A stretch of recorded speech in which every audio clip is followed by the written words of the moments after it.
दिल्लीमध्ये काही क्षणांमध्ये विरोधकांच्या इंडिया आघाडीची बैठक सुरू होणार आहे। या क्षणाची महत्त्वाची अपडेट। या बैठकीमध्ये राहुल गांधी, मल्लिकार्जुन खरगे, उद्धव ठाकरे, शरद पवार, ममता बॅनर्जी, अखिलेश यादव, अरविंद केजरीवाल यांच्यासह 27 पक्षांचे नेते या बैठकीला उपस्थित राहणार आहेत। लोकसभा निवडणुकीसाठी जागा वाटप त्याचप्रमाणे रणनीतीवर या बैठकीमध्ये चर्चा होण्याची शक्यता वर्तवण्यात येते। त्यासोबत किमान समान कार्यक्रम आणि जाहीरनाम्यावरही चर्चा होणार आहे। तर दिल्लीतल्या अशोका हॉटेलमध्ये ही बैठक होणार आहे। या बैठकीत खासदारांच्या निलंबनाचे तीव्र पडसाद उमटण्याची शक्यता आहे।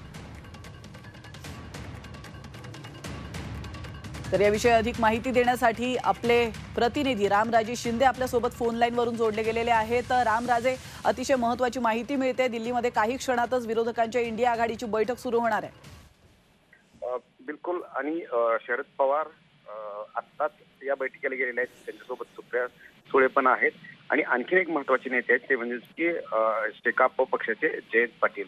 ते मागील बैठकीमध्ये नव्हते, परंतु यावेळेस शरद पवार यांच्यासोबत ते जाताना दिसलेले आहेत। म्हणजेच की इंडिया आघाडीमध्ये जे छोटे छोटे पक्ष आहेत त्यांना सामावून घेण्याचा हा प्रयत्न आहे का, असा सुद्धा प्रश्न निर्माण झालेला आहे। त्यामुळे जयंत पाटील या बैठकीला उपस्थित असतील तर इंडिया आघाडीमध्ये आणखीन एक पक्ष शेकाप हा त्यांच्यासोबत असेल हे स्पष्ट होत आहे। परंतु जाण्यापूर्वी सुद्धा सुप्रिया सुळे यांनी आपल्याशी जी वार्ता केलेली आहे त्याच्यामध्ये स्पष्टपणे त्यांनी इशारा दिलेला सांगितलेला आहे की या बैठकीमध्ये हा मुद्दा काढला जाणार आहे की जो संसदेमध्ये संपूर्ण खासदारांचं 181 खासदारांचं जे निलंबन करण्यात आलेलं आहे त्या संदर्भामध्ये या बैठकीमध्ये मुद्दा निघणार आहे। त्या बैठकीमध्ये सर्वच विरोधी पक्ष जे आहेत यावर काहीतरी ठोस भूमिका घेऊन पुढे रणनीती आखली जाणार आहे। त्यामुळे एक प्रकारे लोकसभेच्या निवडणुकीच्या आधी संसदेमध्ये जे खासदारांचं निलंबन झालेलं आहे त्याच्यावर सुद्धा रणनीती ठरणार आहे।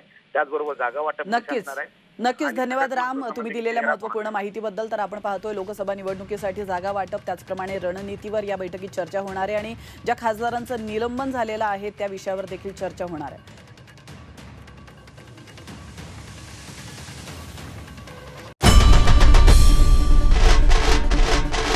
आई भवानीचा गजर म्हणजे झी 24 तास।